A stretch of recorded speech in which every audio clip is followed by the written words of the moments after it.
شہید کیا جا رہا ہے، ایک بچہ شہید کیا جا رہا ہے، پھول جیسے فرشتے وہاں پر شہید کیے جا رہے ہیں، تو اس کے پیچھے امریکہ بھی ہے، اس کے پیچھے مزے کی بات ہے کہ یہ تو بہت کھل کے ہے کہ نیکسس ہے، خود انڈیا بھی اس میں جو ہے اب اس وقت شامل ہو چکا ہے۔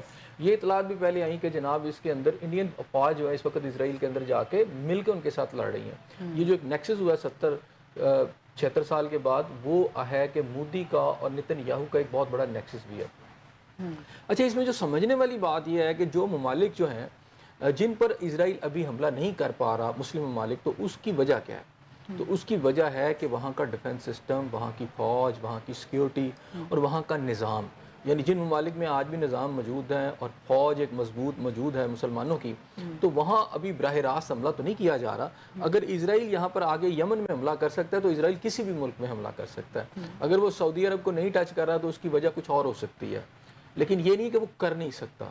تو اس میں ہمارا جو ملک پاکستان ہے وہ بڑا اس حوالے سے میں بتاؤں گا کہ اسرائیل کیوں ان جگہوں پر حملے نہیں کر پا رہا، اس لیے کہ جہاں نظام جو ہے اسے پتہ ہے کہ ریٹیلیشن آ سکتی ہے، وہاں نہیں کر رہے، وہاں انہوں نے ایک ڈفرینٹ اسٹریٹجی اپنائی ہوئی ہے۔ ڈفرینٹ اسٹریٹجی یہ ہے کہ اسے آپ 6 جنریشن وارفیئر کہہ دیں، جس کے اندر یہ ہے کہ آپ اس ملک کے اندر ٹیررزم کو بڑھا دیتے ہیں، دہشت گردی کی کاروائیاں ہیں، وہاں انٹرنل ایسے رفٹ پیدا کیے جاتے ہیں، وہاں یعنی کوشش وہ یہ کر رہے ہیں کہ عوام کو فوج کے خلاف کھڑا کیا جائے، اور انٹرنلی اس لڑائی کی وجہ سے یا اس آپ سمجھیں ٹگ آف وار کی وجہ سے یا اس جو ایک کلیش ہو اس سے وہ جو ملک ہے وہ کمزور ہو جائے، اور پاکستان کے اندر یہ سارا کچھ کیا جا رہا ہے۔ صاحب آپ نے کہا کہ اس میں جو ہے وہ ایران بری طرح ایکسپوز ہوا، چونکہ اسماعیل ہنیہ کی شہادت کے حوالے سے بھی اگر دیکھا جائے تو ان کے سپریم لیڈر کی جانب سے بڑے واضح الفاظ میں یہ بات کہی گئی تھی کہ اب جو اسماعیل ہنیہ کی شہادت ہے اس کا جو بدلہ ہے وہ تو قرض ہے نا تہران کے اوپر، تو وہ ہونا چاہیے۔ لیکن کل ہم نے دیکھا کہ انہوں نے یہ کہا کہ جی یہ اس چیز کے لیے ہمیں یقین دہانی کرائی گئی تھی کہ جنگ بندی ہو جائے گی، لیکن وہ نہیں ہوئی اور معاملات خراب ہو گئے۔ اس پوائنٹ آف ویو سے سمجھا ہے کہ چونکہ ایران بذات خود اس چیز کے اوپر ایکسپوز ہو گیا، ایک جانب وہ یہ کہہ رہے تھے کہ ہم ان کا شہادت کا بدلہ لیں گے، دوسری جانب وہ کہہ رہے ہیں کہ ہمیں امریکی حکام کی جانب سے یہ یقین دہانی کرائی گئی تھی کہ آپ بدلہ نہ لیں، جنگ بندی ہو جائے گی۔ دیکھیں نا، اس کے اوپر مجھے وہی بات یاد آتی ہے کہ وہ شعر ہے کہ میر کیا سادہ ہیں بیمار ہوئے جس کے سبب، اور میں تھوڑا سا اس شعر کو مختلف کر رہا ہوں کہ اسی عطار کے لڑکے سے دوا لیتے ہیں۔ تو صورتحال یہ ہے کہ ایران ایک طرف یہ بتا رہا تھا کہ اس نے اٹیک کر رہے ہیں، اور دیکھیں ایران کے ساتھ جو کچھ ہوا، اس کی ریاستی سالمیت کو جس طرح انہوں نے رگیڑ کے رکھ دیا، پورا کا پورا اس کو الٹا کے رکھ دیا، برباد کر کے رکھ دیا، اور ان کے سینٹر میں تہران میں حملہ کرتے ہیں جب ان کا ایک بڑا فنکشن ہو رہا ہے، اور اس کا مطلب ہے کہ ایران کو ریاست کے طور پہ سمجھتے نہیں، اور ایران اتنا بے بس نظر آیا اس کے اندر کہ اس کا کوئی ڈیفنس سسٹم، اس کی کوئی سیکیورٹی ہمیں نظر ہی نہیں آئی۔ اور پھر ایران نے یہ کہا کہ جس میں ہانیہ کی جو شہادت ہوئی ہے، اسماعیل ہانیہ کی، تو اس کے اندر آپ یہ دیکھیں کہ وہ ایک میزائل کی کہانی ہے کہ میزائل آیا اور ایک بلڈنگ، یعنی اگر وہ بلسٹک میزائل بھی ہے، اگر اسرائیل سے چھوڑا گیا ہے تو کم از کم وہ بلسٹک میزائل ہوگا۔ چلے اگر آپ کہیں جی کہیں اور سے بھی چھوڑا گیا تو وہ کہاں سے چھوڑا گیا، پہلے تو یہ چیک کرنا چاہیے۔ پھر دوسرا یہ کہ اس کی فضا کو کرتا ہوا وہ چلا گیا، ایران کو پتہ نہیں چلا اس کا ڈیفنس سسٹم کہاں چلا گیا، پھر وہ ایک عمارت کے اندر چلا جاتا ہے اور عمارت کے اندر سے گزر کے پھر ہنیہ صاحب کے کمرے میں جا کے چلتا۔ تو یہ ایسی کہانی ہے، مثلا الف لیلوی کہانی ہے ساری کی ساری، جس میں یہ پتہ چلتا ہے کہ اہل کوفہ کا ایک کردار تو ہے کہیں نہ کہیں۔ تو بہرحال اس کے اندر بعد میں وہ لیڈرشپ ایران کی ختم ہوتی ہے کہ جو ہمیں نظر آتا ہے کہ وہاں کی ایرانین لیڈرشپ کو لگتا ہے کہ وہ ان کے مقابلے میں کھڑی ہو سکتی ہے، یا ان کے بھی اپنے اختلافات ہیں، تو وہ آہستہ آہستہ ہمیں نظر آتا ہے کہ ان کے چہرے جو ہیں منظرنامے سے ہٹائے جا رہے ہیں۔ تو بڑی ایک عجیب سی اور بڑا مت ہے اور بڑی اس میں کانسپریسی آپ کو نظر آتی ہے، اور اس میں اگر آپ دیکھیں آپ کی ریاست پہ سے حملہ کیا تو آپ کہہ رہے ہیں جی ہم انہی کے ساتھ جا کے مذاکرات کریں، انہی پہ اعتماد کریں کہ جی ہوگا جی جنگ بندی ہو جائے گی۔ ایسی ایک خوشروا قسم کی داستان ہے جس میں ایران بڑی بری طرح ایکسپوز ہوا۔ اور ابھی دیکھیں حسن نصر اللہ صاحب کی جو شہادت ہوئی اس کے بعد ایران نے کیا کر لیا ہے، اب رہ کے اب یہی دیکھ سکتے ہیں کہ حزب اللہ کی باتیں ہیں کہ جی وہ وہاں سے میزائل داغ رہے ہیں۔ حزب اللہ نے جو ابھی دکھایا ہے فلفور جو رد عمل دیا ہے، ملٹری بیس کو نشانہ بنایا گیا، آپ سمجھتے ہیں کہ ابھی ری ایکشن جو آیا یہ اسی وقت آنا چاہیے تھا اور بر وقت دے دیا گیا، اب حزب اللہ جو ہے وہ پیچھے نہیں ہٹنے والا؟ دیکھیں پہلے اس میں آپ کو یہ دیکھنا ہوگا کہ حزب اللہ جو ہے یہ جو اس نے ریٹیلیشن کی ہے وہ کتنی مؤثر تھی، اور واقعی وہ ویسی تھی، اور اگر گیا تو اس سے ڈسٹرکشن کتنی ہوئی، تو وہ ہمیں بڑی نومینل سی نظر آتی ہے۔ اور اس کے اندر اسرائیل کی ایک انٹیلیجنس بیس ہے، آپ سمجھ لیں، یا انٹیلیجنس کا ایک ادارہ ہے جس کے اندر آپ موساد کا کہہ سکتے ہیں، اس سے ریلیٹڈ چیزیں ہیں، تو وہاں پر اٹیک کی باتیں کی جا رہی ہیں. لیکن اسرائیل کی طرف سے یہ باتیں آ رہی ہیں کہ جناب کھلے میدانوں میں وہ کوئی میزائل چلے ہیں. ان میدانوں کو فادی میزائل کہتے ہیں، پہلے بھی جو ہیں حزب اللہ کی طرف سے چلائے گئے ہیں. اور ایک خبر یہ بھی ہے کہ حماس نے بھی کچھ کارروائیاں کی ہیں جس کے اندر انہوں نے کچھ نقصان پہنچایا اسرائیل کو، لیکن یہ بہت نامینل سی باتیں ہیں. اب جہاں تک اسرائیل کا ہے، ان کی پوری فل فلیج آرمی جو ہے، ان کی فضائیہ پورے اٹیکس کر رہی ہے. ابھی جو لیٹسٹ ہے دھمکی ہے کہ وہ کہتے ہیں جی ہم بیروت کو ٹارگٹ کریں. تو بیروت کا مطلب ہے کہ پورے ملک کو وہ ٹارگٹ کر رہے ہیں، اس کے ہارٹ کو ٹارگٹ کر رہے ہیں، جیسے تہران کو ٹارگٹ کیا ہے. اسی طرح آپ یہ دیکھیں کہ درمیان میں کون سے دو ملک رہ جاتے ہیں، اس کے درمیان میں صرف اردن رہ جاتا ہے اور سعودی عربیہ رہ گیا. ٹھیک ہے، سعودی عربیہ بھی کہ اس وقت آپ یہ بچت آپ سمجھ لیں کہ صرف پاکستان کی وجہ سے ہے. وہ جو ایک فورس بنی تھی نا آپ کو، اسلامی فورس، اگر آپ وہاں کے سٹرکچر کو سمجھے، جو ڈیفنس سسٹم کو، تو اس میں ایک میجر رول پاکستان کی فوج پاکستان یا پاکستان کے سمجھیں کہ جو ہیلپ ہے اس کے اندر ہے ساری کی ساری. آج اگر اسرائیل سعودی عرب پر نظر نہیں ڈال رہا تو اب یہ سمجھیں کہ اس کے اندر پاکستان کا بھی ایک رول ہے کہ پاکستان نے بڑا واضح طور پر کہا ہے کہ نو کمپرومائز سعودیہ کے اوپر. اچھا، اب اردن جو ہے وہ چونکہ تھوڑا سا الائی ٹائپ کی ایک شکل آپ سمجھ لیں اسرائیل کے ساتھ ہے، لیکن جیسے وہ باقی ایک پوری پٹی ہے جس کے اندر آپ یہ دیکھیں شام ہے، اس کے بعد ادھر سے ساتھ لبنان ہے، پھر آپ عراق تو پہلی تباہ ہو چکا ہے، پھر ایران ہے. تو پوری ایک پٹی جو ہے اسرائیل اس کو اٹیک کر رہا ہے اس وقت. اس کی فضائیہ وہاں پر، اور اس کے میزائل وہاں پر گرے ہیں، اس کو بم برسا رہا ہے وہاں پر. اور اسی طرح سعودی عرب کی سائڈ پر آ کے وہ خوسی قبائل کے اوپر جو اٹیک کر رہا ہے. تو اس کا مطلب یہ ہے کہ پورا کا پورا خطہ جو ہے بحر روم سے لے کے وہ سارا کا سارا اب نشانے پہ آ چکا ہے. اس میں اگر وہ تھوڑے سے دو ممالک کو کسی سٹیج پہ اٹیک کرتا ہے تو پیچھے تو پھر کوئی بھی مشرق وسطیٰ نہیں رہتا، تو پھر تو تقریباً وہ ختم ہو جاتا ہے. اب دیکھیں پاکستان کے اندر جو گیم ہو رہی ہے بڑی خوفناک ہے. انہیں نظر آ رہا ہے کہ اسلامی ممالک کے اندر صرف ایک ملک ہے، آپ یاد رکھیے گا، اٹامک پاور، جس کا کوئی تھریٹ ان کو ہے، وہ ہے صرف پاکستان.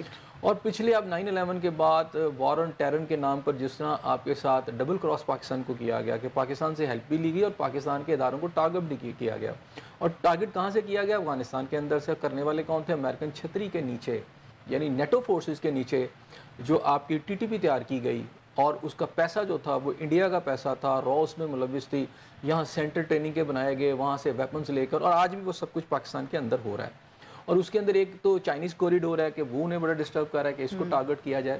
دوسرا پاکستانی فوج کے اوپر ان دنوں اور پاکستان کے جو ڈیفنس کے ادارے ہیں جس تابڑ توڑ قسم کے دہشت گردی کے واقعات وہاں ہو رہے ہیں، اس کا مطلب یہ ہے کہ آپ کا دشمن جو ہے پاکستان کا اس وقت ڈیسپریٹ ہو چکا ہے. ایک تو یہ فیکٹر ہے مثلا، لیکن دوسرا جو اس سے بھی بڑا فیکٹر ہے میں سمجھتا ہوں کہ وہ ہے کہ پاکستان کے اندر آپ کی جو آبادیاں ہیں، آپ کی جو سول سوسائٹی ہے، اس کے ایسا ایک مائنڈ سیٹ کرنا، اس کے اندر سوشل میڈیا کے تھرو یا اور ذرائع کے ساتھ پاکستانی فوج کے خلاف یا فوج پاکستان کے خلاف نفرت پھیلانا اور اس طرح کا ماحول پیدا کر دینا کہ جیسے فوج پاکستان کوئی پاکستان کی دشمن ہے اور یہ پورا پاکستان اس پہ چڑھ دوڑے.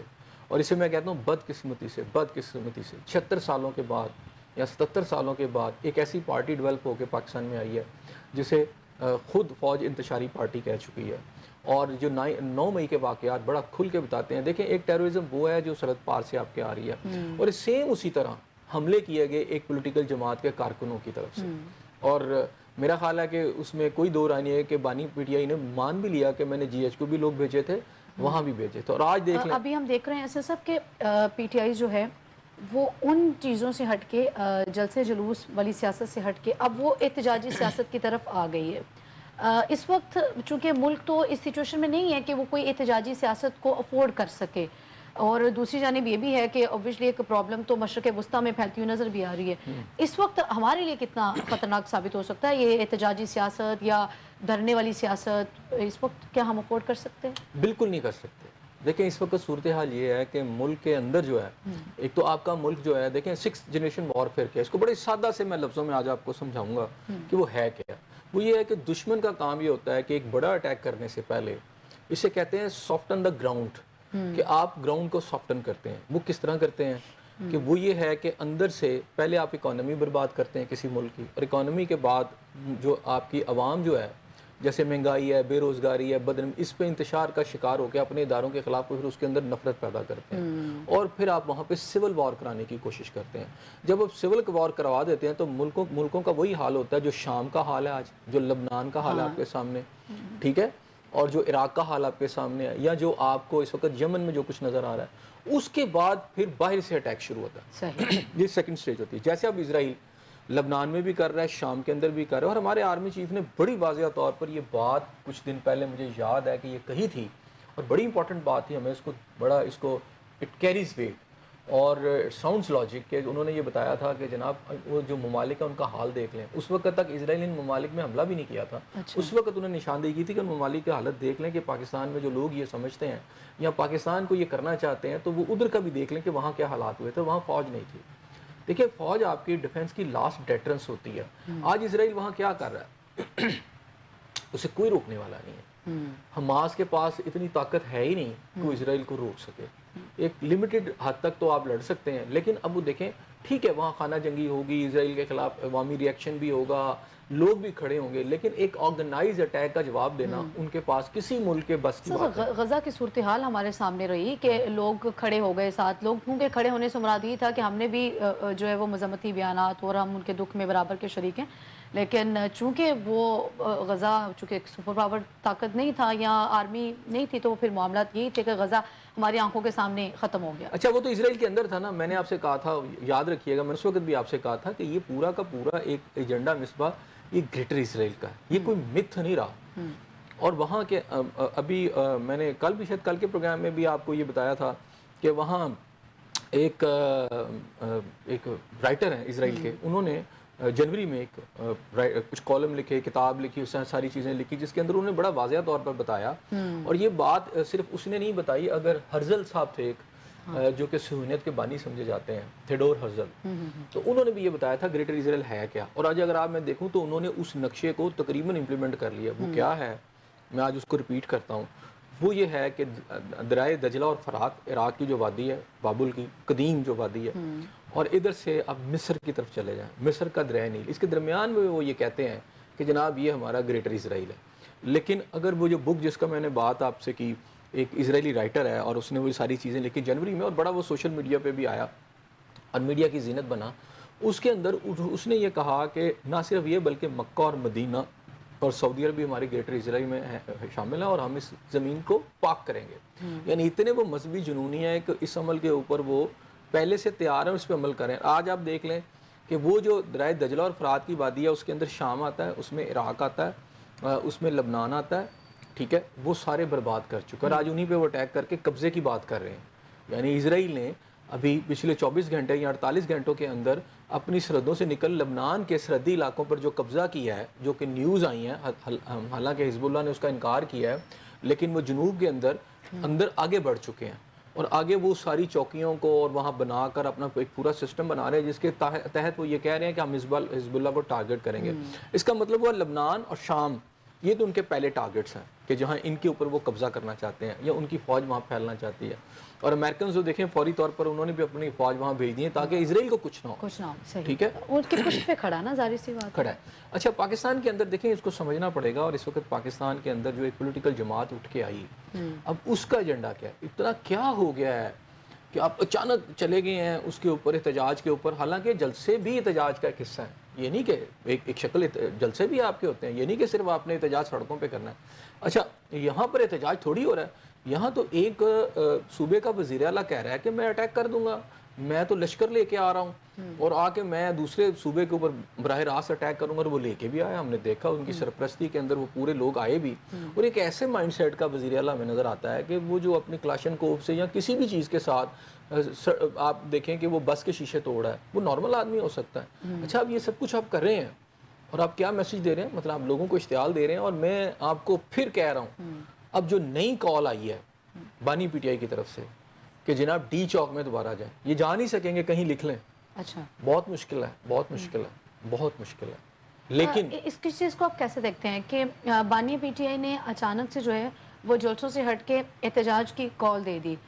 جلسوں میں چونکہ پی ٹی آئی کو یہ تاثر جا رہا ہے کہ اجازت نامے نہیں مل رہے یا پھر لوگ اس تعداد سے نہیں آ رہے، تو اب چونکہ ایک احتجاج ہے تو احتجاج میں جو جس کا دل کرے گا وہ اس کو میں تھوڑا سا 9 مئی کو پھر ریپیٹ کرتا ہوں، اور میں پھر آپ سے کہہ رہا ہوں کہ یہ دوسرا 9 مئی کرنے کی کوشش کر رہے ہیں احتجاج کی صورت میں. احتجاج کی صورت میں. اس دن بھی تو احتجاج کی صورت میں ہوا تھا نا. اس دن بھی آپ نے کینٹ کے علاقوں میں گھسنے کی کوشش کی، ضرورت نہیں تھی. آپ نے احتجاج کیا، سارا پاکستان موجود تھا. آپ فوج کے انسٹیٹیوشن پہ حملہ ہو رہے، آپ فوج کے جو آپ کے شہدا ہیں ان کی آپ نے یادگاروں پہ جو کچھ کیا، جو کور کمانڈر ہاؤس میں جو کچھ لاہور کے اندر ہوا، اس سارے کی پہلی بات ہے کہ ایک پولیٹیکل جماعت جو احتجاج کر رہی ہوتی ہے، اس کی ضرورت نہیں ہے وہاں جانے کی، سب کچھ کرنے کی، لیکن ایک پورے انٹینشن کے ساتھ، اور اس کے پیچھے پوری ایک پلاننگ تھی، اس کے پیچھے پورا ایک ذہن تھا، ورکنگ تھی، جس کے اندر میرا خیال ہے اس کے آئی ایس پی آر کی طرف سے بیانات بھی آئے کہ جناب اس کے اندر بیرونی طاقتیں بھی شامل ہیں. وہ ایک اٹیمپٹ کی گئی تھی، ناکام ہو گئی. اچھا. اور آج اتنی ڈیسپریشن کیا ہے. میں پھر آپ کو یہ جو بات میں آپ کو اسرائیل کی کہہ رہا ہوں، آپ اس کو ذرا تھوڑے دیر کے لیے اس کانٹیکس میں دیکھیں. آپ اسے ایک پولیٹیکل جماعت کے کانٹیکس میں نہ دیکھیں کہ پاکستان میں اس کے حقوق سلب ہو رہے ہیں. یہ ایک بہت کرٹیکل موقع ہے جہاں پر لبنان، شام، اور آپ دیکھتے ہیں یمن اور عراق اور جو آپ باقی علاقے ہیں وہاں پر جہاں بمبارڈمنٹ اسرائیل حملے کر رہا ہے اور پوری اس کو مغرب کی سپورٹ حاصل ہے، تو وہاں پاکستان جیسا ملک اسی وقت وہاں اس کے انٹرنل جو میں نے آپ کو 6 جنریشن وارفیئر یا گریڈ گیم وہاں وہ یہاں پہ شروع کر دی گئی ہے، یعنی شروع کر دی گئی ہوئی ہے. اور اس کے اندر جس میں دہشت گردی کے واقعات آپ دیکھ رہے ہیں. اور اب جو ہے کہ بلوچستان اور اس کے خیبر پختونخوا میں کرنے کے بعد اب سینٹر کو، یعنی بار بار آپ کو کہا جا رہا ہے کہ جناب کہاں سے آئیں گے، خیبر پختونخوا سے لشکر آئیں گے اور آ کے اٹیک کریں گے. اب ڈی چوک میں اور کس کو علی مین گنڈا پور صاحب جو کہہ رہے ہیں ہم 10 گولیاں ماریں گے. ٹھیک ہے، اب وہ بیانات یہ کیا ہیں کہ 10 گولیاں ماریں گے، یعنی جسٹیفائی کر رہے ہیں کہ اگر ہمیں روکا گیا تو ہم مار دیں گے. تو اس کو تھوڑا سا جوڑے نا ان چیزوں سے تو آپ کو سمجھ آئے گا کہ ایک جماعت آپ کے ملک میں بظاہر تو پاکستان کی جماعت ہے، لیکن اس کی پالیسی کیا ہے، انتشار پھیلانے کے مترادف ہے. ناظرین یہاں پہ ایک چھوٹا سا بریک لیں گے، stay with us. Welcome back ناظرین، آگے بڑھیں گے. ایسے سب یہ تو پوری طرح ایک مسئلہ تھا جس کے اوپر ایک ہلدی ڈیبیٹ ہو گئی.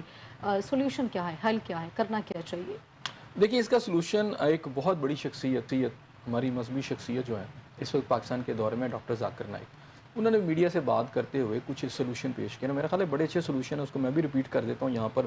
انہوں نے کہا ہے کہ جیسے مسئلہ فلسطین ہے اور باقی صورتحال اس پہ ذکر کرتے ہوئے آج انہوں نے کہا کہ مسلمانوں کی بھی ایک نیٹو طرز کا اتحاد ہونا چاہیے. مثلا اگر ان کے تقریباً 32 ممالک ہیں نیٹو کے اندر، اور آج اگر اسرائیل کو کچھ بھی ہوتا ہے تو نیٹو والے بھی پہنچ رہے ہیں، امریکہ بھی اسلحہ لے کے اس کے پیچھے پہنچا ہے. تو جب فلسطین تباہ ہو رہا ہے یا اگر لبنان تباہ ہوتا ہے، اگر شام تباہ ہوتا ہے، تو مسلم ممالک کا بھی ایک ایسا اتحاد ضرور ہونا چاہیے کہ جسے آپ نیٹو طرز کا اتحاد کریں. کہ ایک فوجی قوت جب تک پیچھے نہیں آئے گی، ایک پوری ملٹری پاور پیچھے نہیں کھڑی ہوگی، تو آپ کچھ بھی نہیں کر سکتے. بے بسی سے لوگ قتل ہوں گے وہاں پر. اور یہ دیکھیں، آپ یاد رکھیے گا، یہ آگ ہر ملک میں پہنچے گی اور اب پہنچ گئی ہے.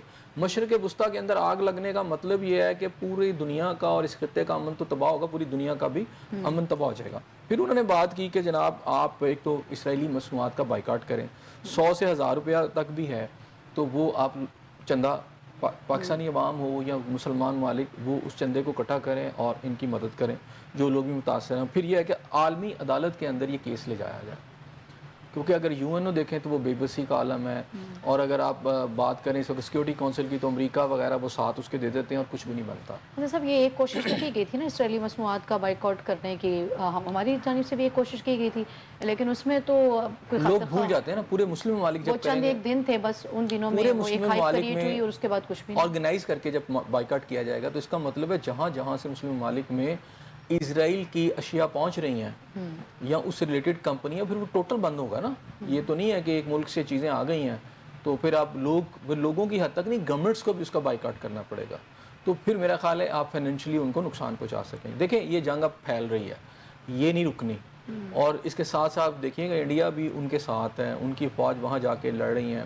پھر اس کے ساتھ ابھی دیکھیں کشمیر کے اندر کیا صورتحال ہے. سپتمبر کے اندر یہ ہے کہ 17 کشمیری، وہاں بھی سچویشن رک نہیں رہی، کشمیریوں کو شہید کیا گیا ہے. تو یہ ایک سارا سلسلہ جو ہے نا وہ پھیل رہا ہے. اور اگر وار فوٹنگ کے اوپر آپ جو ہے ہم لوگ اکٹھے نہ ہوئے پاکستان، اور پھر دوسری بات ہے پاکستان کے اندر جماعتوں کو سوچنا چاہیے اب بیٹھ کے کہ دیکھیں ہم کس آگ میں گرے ہیں، ہمارے ارد گرد کیا ہو رہا ہے اور ہم اندر کیا کر رہے ہیں. ہمارے چھوٹے چھوٹے مفادات سے ہمیں اب اوپر سوچنا پڑے گا. یاد رکھیے گا کہ یہ موقع یہ ہے کہ تمام ملک جو ہے اکٹھا ہو، پاکستانی فوج کے پیچھے کھڑے ہوں، حکومت کے پیچھے کھڑے ہوں. آپ کا جو بھی سیٹ اپ ہے آپ اختلافات جمہوری طریقے سے ہینڈل کریں، ان کو حل کریں, پارلیمنٹ موجود ہے, وہاں بیٹھ کے باتیں کریں جو بھی کر رہی ہیں. یہ سچویشن نہیں ہے. اچھا پاکستان تھوڑا سا کچھ, ایک تو قرضہ آ گیا, اگرچہ کہ میں قرضے کے حق میں نہیں ہوں, اس سے پاکستان کے اوپر عام آدمی پہ قرضہ بڑھتا ہے, لیکن بہرحال اکنامک ایک کنڈیشن آپ کی بہتر ہوئی ہے. قرضہ صحیح مقاصد میں اگر لگتا ہے تو صورتحال بہتر ہوگی. پیٹرول کی قیمتیں کچھ نیچے آئی ہیں, کوئی مہنگائی تھوڑی نیچے آئی ہے, تو ان چیزوں کو نیچے کر کے کم از کم پاکستان کی جو اکانومی ہے, اور اس وقت جنگ و جدل کی بجائے آپ ایک دفعہ کمپوز ہوں, خود کو اکٹھا کریں, آپ خود کو مضبوط کریں, کیونکہ آگے جو چیزیں ہمیں نظر آ رہی ہیں ہماری سرحدوں کے دوسری طرف افغانستان کے اندر جو کچھ ہو رہا ہے, جو کچھ ایران میں ہو رہا ہے, اور جو کچھ ایران سے ہونے جا رہا ہے اگلے دنوں میں, تو ہمیں, اور پھر ادھر سے کشمیر اور آپ انڈیا, یہ سارے دیکھیں آپ کا ویٹ کر رہے ہیں کہ اندر سے پاکستانی ایک شیر کو کہیں زخمی کیا جائے اور پھر یہ گیدڑوں کی طرح ایک حملہ آور ہو. تو ہمیں یہ کوئی میتھ نہیں ہے, بڑی واضح چیز ہے, اختلافات سے تو جان چھڑانی ہوگی, وہ چھڑانی ہوگی نا. تو اظہر صاحب آج جو ہے وہ قومی اسمبلی اور سینٹ کے پارلیمانی رہنماؤں کا ان کیمرہ اجلاس ہونا تھا. وہ ہم نے دیکھا کہ وہ اجلاس طلب کر رکھا تھا, لیکن اس کے بعد جو ہے وہ ملتوی کرنا پڑ گیا. کیوں ضرورت پیش آئی کہ اجلاس ملتوی کرنا پڑا؟ دیکھیں جو اطلاعات آ رہی ہیں, میرا خیال ہے کہ یہ تمام چیزیں جو اس وقت سیکیورٹی کے حالات ہیں پاکستان کی سرحدوں کے اوپر, پاکستان کے اندر اور خطے کے اندر, میرا خیال ہے کہ اس کی جو بھی انفارمیشن آ رہی ہے, پارلیمانی لیڈروں کو اس کے اوپر بریفنگ دی جانی تھی, جو آپ کے سیکیورٹی کے ہیڈز ہیں ان کی طرف سے, اور ان ہیڈز کی طرف سے جو صورتحال کی جو بھی انفارمیشن ہے ان سے شیئر کی جانی تھی, اور پھر انہیں بتانا تھا کہ جناب کتنی سنگین صورتحال سے ہم اس وقت یہ جو ملک دوچار ہے خطے کے اندر جو بدلتی صورتحال ہے, تو اس کے مطابق ایک اسٹریٹجی اپنانا, کیونکہ اکانومی تو چلیں کچھ نہ کچھ اسٹیبل ہو گئی ہے یا ہو جائے گی, کچھ ایسی چیزیں امیدیں ہماری سامنے آئی ہیں, لیکن پاکستان دیکھیں جب آپ کے پاس لون آ گیا نا, $7 بلین آ گیا ہے, اب میں نے پھر آپ کہا نا کہ خراب تب ہوگی اب $7 بلین کو آپ مس یوز کریں گے نا. اگر صحیح طریقے سے پاکستان کی فلاح کے لیے کریں گے تو ڈیفینیٹلی پھر تو کوئی نقصان والی بات نہیں, لیکن ایک جو کرائسس تھا کہ آپ کا خزانہ خالی ہے, یہ اس طرح کی سچویشن تھی, کم از کم فار دا ٹائم بینگ وہ ٹل گیا ہے فی الحال, تو فار دا ٹائم بینگ ٹل گیا. اب آپ تو اس کو تھوڑا سا کمپوز خود کو کر سکتے ہیں, اکانومی کو بھی کمپوز کر سکتے ہیں تھوڑا سا, لیکن خطے میں بڑھتی ہوئی آگ, اور اس کے علاوہ خیبر خود پختونخوا بلوچستان میں جس طرح دہشت گردی کرائی جا رہی ہے وایا افغانستان, ٹھیک ہے نا, اور جس کے اندر انڈیا بھی موجود ہے, را بھی موجود ہے, موساد موجود ہے, اس کی وجہ کیا ہے کہ پاکستان کھڑا ہو کر کہیں مسلم ممالک کی ڈیفنس کے اندر اپنا ایک رول نہ پلے کرنا شروع کر دے. میں نے آپ سے پھر کہا تھا ڈیوڈ بن گوریان جو تھے اسرائیل کے پہلے پرائم منسٹر, ان کی اگر آپ 60s کی تقریر میں دوبارہ پھر آپ کو حوالہ دے دیتا ہوں کہ انہوں نے 60s میں آلموسٹ اپنی کابینہ سے کہا تھا کہ دیکھو تم جو بنانے جا رہے ہو, یعنی گریٹر اسرائیل جو بنانے جا رہے ہو, جو کہ اب بن رہا ہے اور اس کو اسی طرح سارا خطہ بنتا چلا جا رہا ہے, تو تمہیں عربوں سے کوئی خطرہ نہیں, اور واقعی ہم دیکھتے ہیں عربوں سے انہیں کوئی خطرہ نہیں, عرب تو بھیل ہی نہیں رہے. تو اس نے کہا اگر تمہیں کسی سے خطرہ ہے تو وہ پاکستان ہے. اس نے اس دور میں پاکستان کا نام لیا, اس نے کہا کہ دیکھو یہ پاکستان جو ہے جب تم سعودی عرب کو یا عربوں کو چھیڑو گے تو یہ پیچھے آ جائیں گے, اس لیے پہلے ان کو فکس کرو. اور ان کو فکس کرنے کے لیے اس نے اپنی قوم کو جو بتایا, اس نے کہا جی انڈیا ہمارا ساتھی ہوگا, اور انڈیا کے ساتھ ہم مدد لیں گے, آنے والے دنوں میں وہ ہمارا ایک میجر پلیٹ فارم ہوگا جہاں ہم یہ سارا کچھ کریں گے. تو آپ یہ دیکھیں 76 ایئر کے بعد یا 70 پچھلی جو گورنمنٹ تھی مودی اسرائیل پہنچے تھے, first prime minister of India جو تھے جنہوں نے اسرائیل کا دورہ کیا, اور مجھے آج بھی یاد ہے کہ اس کے اندر ایک وہاں قادیانیوں کے سربراہ تھے, ایک جو تھے نیتن یاہو صاحب تھے, اور تیسرے جو تھے وہ مودی صاحب تھے, اور تینوں کے علاوہ کسی کو نزدیک بھی نہیں آنے دیا جا رہا تھا. اتنی وہاں ہائیلی سیکیورڈ وہ فنکشن ہو رہا تھا جس کے اندر انہوں نے بڑے بغل گیر ہوئے, اور نیتن یاہو نے ہندی کے اندر کہا کہ میرا بھائی آیا, اور پھر یہ کہ ہماری دوستی آسمانوں تک ہوگی, فضاؤں تک ہوگی, خلاؤں تک ہوگی, یہ سب باتیں کی. اور پھر آپ کو یاد ہوگا کہ پچھلی گورنمنٹ کے دور میں جب اٹیک ہوا تھا کشمیر کے اندر, تو یہ خبریں بھی آئی تھیں کہ جناب اسرائیلی جو طیارے جو تھے یا پائلٹ اس میں شامل تھے اور پاکستان کی طرف سے پکڑ لیے گئے, یعنی اسرائیلی اخبارات نے کہا تھا. ویسے ہی جیسے اب یعنی 75 76 ایئرز کے اندر اسرائیلی اخبارات نے یا ان کے میڈیا نے کبھی بھی پاکستان کے کسی لیڈر کو اپریشیٹ نہیں کیا, ماں سوائے بانی پی ٹی آئی کو, کہ جناب یہ بڑے اچھے آدمی ہیں اور یہ سارا کچھ کر سکتے ہیں. تو بہت ساری چیزیں چل رہی ہیں, اس میں آپ کو دیکھنا ہوگا یہ بڑا کریٹیکل ٹائم ہے. یہ سمپلی پاکستان کی پالیٹکس کو سمجھنا ہو, پاکستان کے سسٹم کو سمجھنا ہو, تو اسے پاکستان کے اندر رہ کے آپ کو سمجھ نہیں آئے گی. آپ کو اس گریٹ گیم کو سمجھنا ہوگا, اور گریٹ گیم کے اندر سب سے بڑا ٹارگٹ اب پاکستان ہے. تو پاکستان اگر اندر سے مضبوط ہوگا, پاکستان کا ڈیفنس مضبوط ہوگا, پاکستان کی فوج مضبوط ہوگی, پاکستان کی عوام پیچھے کھڑی ہوگی, تو یاد رکھیے گا یقیناً جنگیں جو ہے نا فوجیں لڑتی ہیں, لیکن اصل جنگ قومیں لڑتی ہیں. فوج کے پیچھے جب قوم کھڑی ہوتی ہے تو پھر وہ جنگ. اس قوم کے حوالے سے کیا کہیں گے جو انتہائی جو ہے وہ مشکل ترین حالات سے زندگی بسر کر رہی ہے؟ ابھی آپ کہہ رہے تھے نا کہ اکانومی اسٹیبل ہو رہی ہے, چونکہ قرض مل گیا نا تو اب اکانومی اسٹیبل ہو جائے گی. ابھی کل کی ہی یہ خبر ہے, آپ کو پرسوں قرض مل رہا ہے یا یقین دہانی کرائی جا رہی ہے, ابھی کل کی ہی یہ خبر ہے کہ آپ نے 61 کروڑ اور 75,24,000 روپیہ جو ہے وہ فیصلہ کر لیا ہے کہ آپ نے اپنی کابینہ کو جو ہے وہ لگژری گاڑیاں دینی ہیں. قرض مل گیا لیکن وہ استعمال کہاں پہ ہو رہا ہے, اس کا مس یوز ہو رہا ہے. دیکھیں یہ آپ کوئی ٹھیک کہہ رہی اچھا ہیں, شگون نہیں ہے. آپ نے ٹھیک کہا, یہ اچھا شگون نہیں ہے. اس کا مطلب ہے آپ کے قرض کو مس یوز کیا جائے گا اسی طرح جیسے ماضی کی صورتحال ہے. دیکھیں اس وقت آپ کی جو بیوروکریسی ہے, آپ کے جو ارباب اختیار ہیں, اس میں خاص طور پر آپ کی نوکرشاہی کی میں بات کروں گا, اور بھی کوئی اداروں کے اندر جو آپ کی سرکار ہے, ان سے پوچھیں کہ انہوں نے کون سا پاکستان کا ادارہ جو ہے اس کو فعال کیا ہے, اس کے اندر انہوں نے ترقی پہ ہے. سارے ادارے جو ہیں وہ ڈاؤن خسارے ٹرینڈ میں ہیں. سارے ادارے اچھا, خسارے. وہ ان کی تنزلی کا شکار ہیں, ڈیٹیوریٹ ہو رہے ہیں, اور ان کی تنخواہیں اور پرکشن پلیوریج اور مراد بڑھتی چلی جا رہی ہے. ان کو تو یقین کریں موٹر سائیکلیں دینی چاہیے, ان کو گاڑیاں بھی نہیں دینی چاہیے.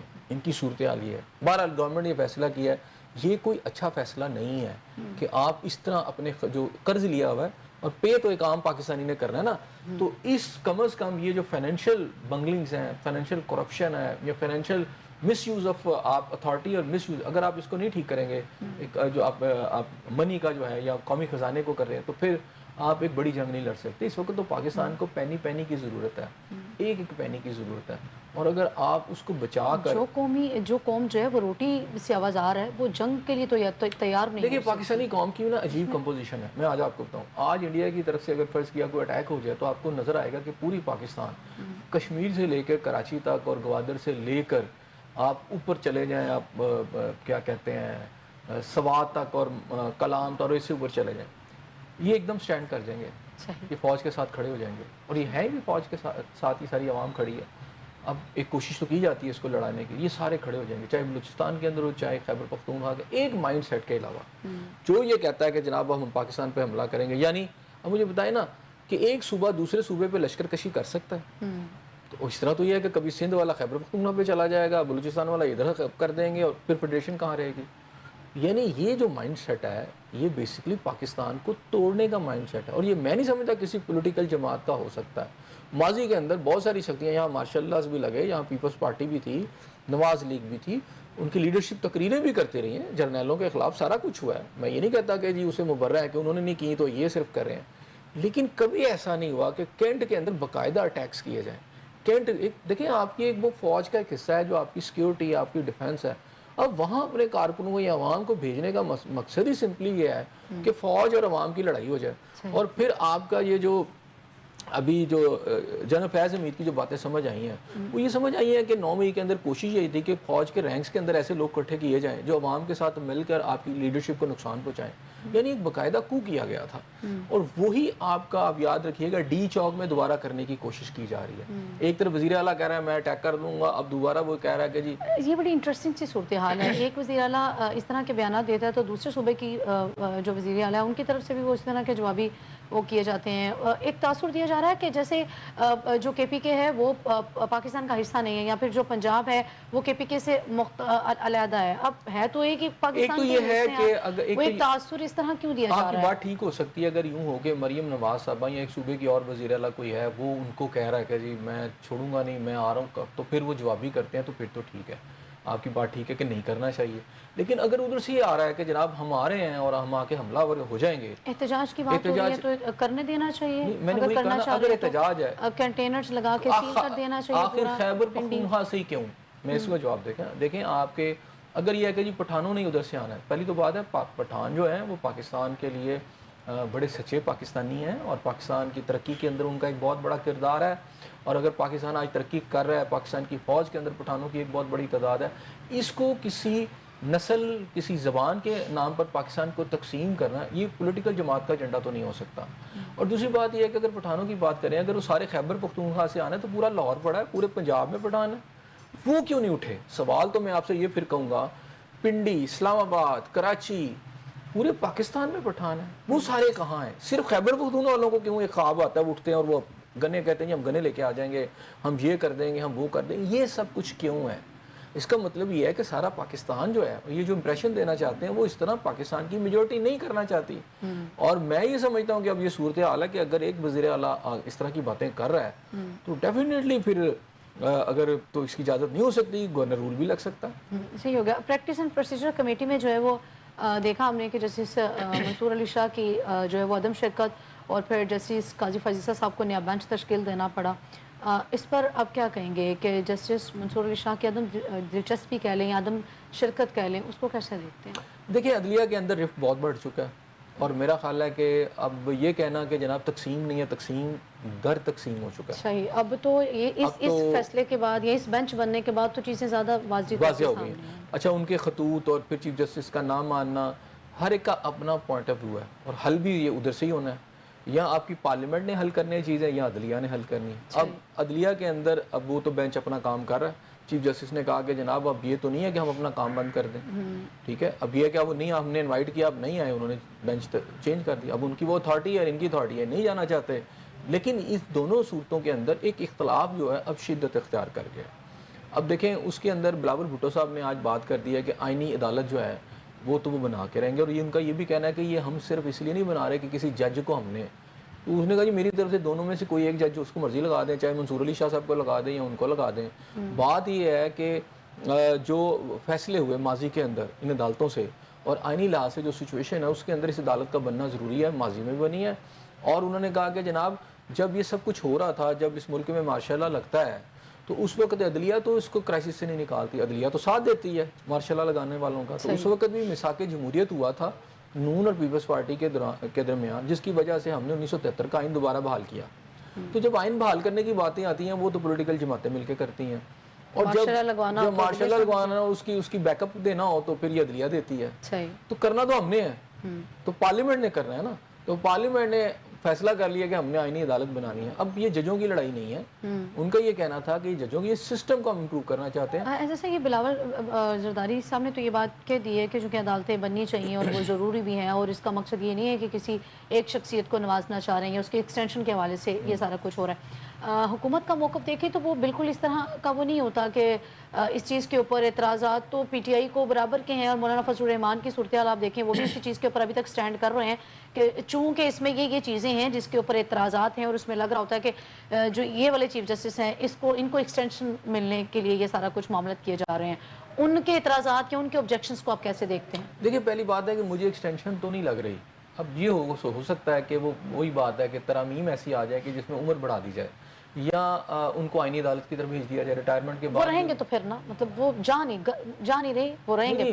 اگر آئینی عدالتیں بنتی ہیں تو کیا وہ آئینی عدالتوں کو لیڈ کر رہے ہوں گے؟ لیکن آئینی عدالتوں کے اندر ابھی تو کمپوزیشن سامنے آنی ہے نا کہ اس کے چیف جسٹس کو ریٹائرڈ کو بھی چیف جسٹس لگایا جا سکتا ہے, یا عمر زیادہ بڑھائی جائے گی تو تب ہوگا. یہ ساری باتیں ہونی ہیں. جیسے ابھی سپریم کورٹ کے اس بینچ کے اندر بھی تو ریٹائرڈ ججز ہیں نا, تو کل کو کسی ریٹائرڈ جج کو اگر آئینی عدالت کا ہیڈ لگایا جا سکتا ہے تو اس میں کوئی ایسی بات نہیں ہے, ہو سکتا ہے. اور اگر پارلیمنٹ ہی کوئی بنا دے لا تو آپ روک تو نہیں سکتے.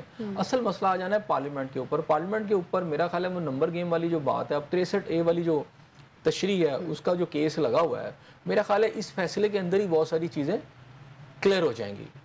اس کے اندر آپ دیکھیں تمام جو جماعتیں ہیں اس کے اندر وہ سپورٹ کر رہی ہیں, حکومتی جتنی بھی جماعتیں ہیں. 63A کی جو نظر ثانی والی درخواست ہے, لیکن پی ٹی آئی اس کی مخالفت کر رہی ہے.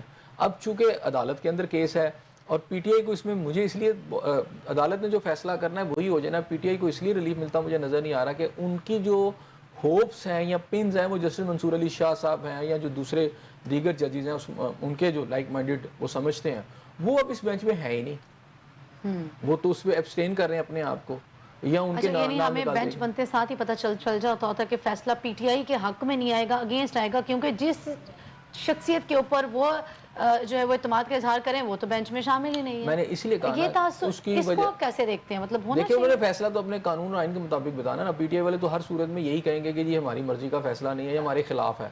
دیکھیں اب میں نے وہی کہا نا کہ جسٹس قاضی فائز عیسیٰ صاحب کو آپ کنٹروورشل بنا رہے ہیں. 4 سال آپ نے ان کو خوب دیوار کے ساتھ لگا کے رکھا, ان کی وائف کو بھی چکر لگائے عدالتوں کے, اور پھر بعد میں معافی بھی مانگی کہ جناب ہمارے سے زیادتی ہو گئی. جیسے قاضی فضیل صاحب 4 سال دیوار کے ساتھ لگے رہے تو اس سے تو یہ تاثر جائے گا کہ وہ اپنے فیصلوں میں بااختیار نہیں تھے. اگر کسی شخصیت کو دیوار کے ساتھ لگایا جائے تو اس کا مطلب کہ وہ تو آزاد اس نہیں وقت تھے. چیف جسٹس نہیں تھے نا, بندیال صاحب تھے نا, تو ان کے ساتھ بھی وہ جو سلوک کیا گیا ایک جج کے طور پر, جو آج جج مطلب کسی جج کو آپ دیوار کے ساتھ لگا دیں تو اپنے فیصلوں میں آزاد تو جیسے نہیں ہو منصور سکتا. علی شاہ صاحب کے ساتھ ابھی آج بات کر رہی ہیں آپ, یا جسٹس اختر صاحب ہیں, ان کے حوالے سے جو بات ہو رہی ہے وہ یہی ہو رہی ہے نا کہ جناب کہا جا رہا ہے جی انہوں کو دیوار کے ساتھ لگایا جا رہا ہے.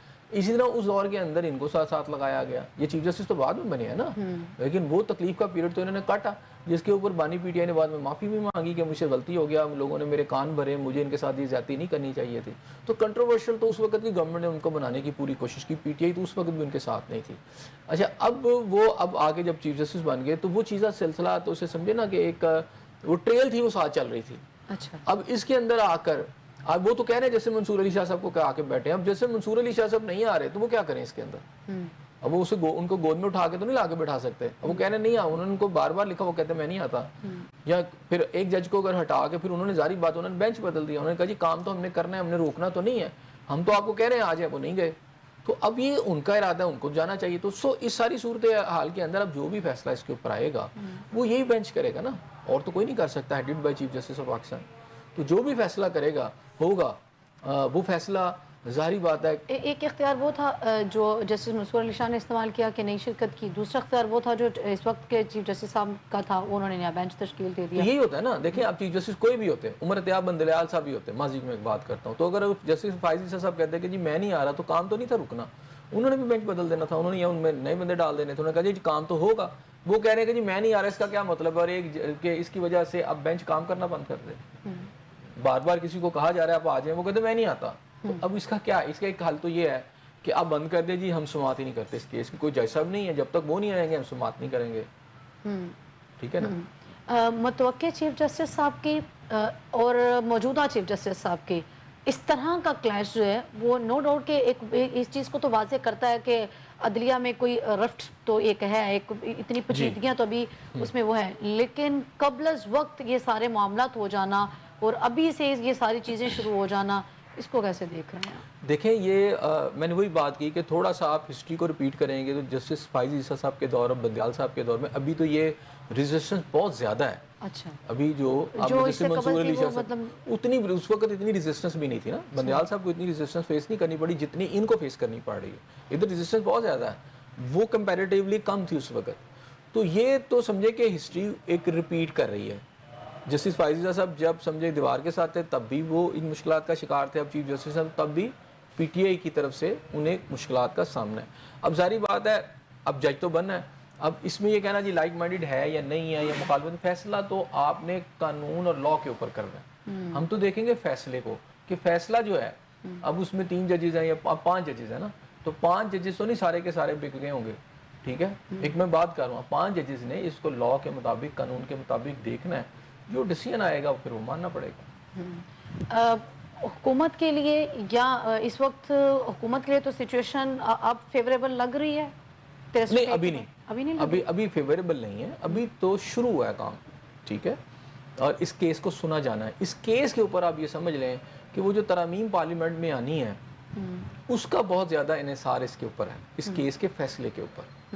ٹھیک ہے نا, اور اس کیس کے بعد جو مسودہ تیار کیا گیا ہے وہ آپ سمجھتے ہیں وہ چینج ہو جائیں گی چیزیں یا وہ ایسی نہیں ہو سکتا ہے؟ میرا خیال ہے اس کو پاس کرنے کے لیے بھی تو مولانا فضل الرحمان صاحب کا بھی ایک رول ہے کہ وہ کس کو اینڈ پہ جا کے ووٹ کرتے ہیں.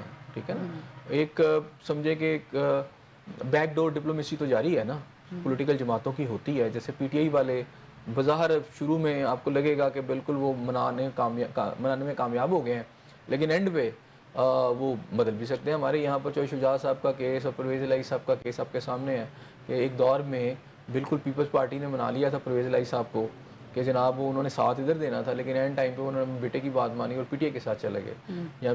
جبکہ یہاں پر یہ تھا کہ بھی وہ آ گئے ہیں, مسئلہ حل ہو گیا, لیکن وہ چینج ہو گیا سارا کچھ. تو یہ آخری ٹائم ایٹ 11th آور بھی کچھ ہو سکتا ہے. پولیٹیکل جب ڈائلاگ چل رہے ہوتے ہیں تو پارٹیاں کی جو لیڈرشپ ہوتی ہے پارٹیوں کی, وہ کوئی فیصلہ بھی کسی وقت مولانا جس پوزیشن پہ اس ٹائم سٹینڈ کر رہے ہیں, آپ کو لگتا ہے کہ وہ ابھی کچھ بھی کہنا قبل از وقت ہوگا, لیکن چونکہ اس کے بعد جو ہے وہ مولانا فضل الرحمان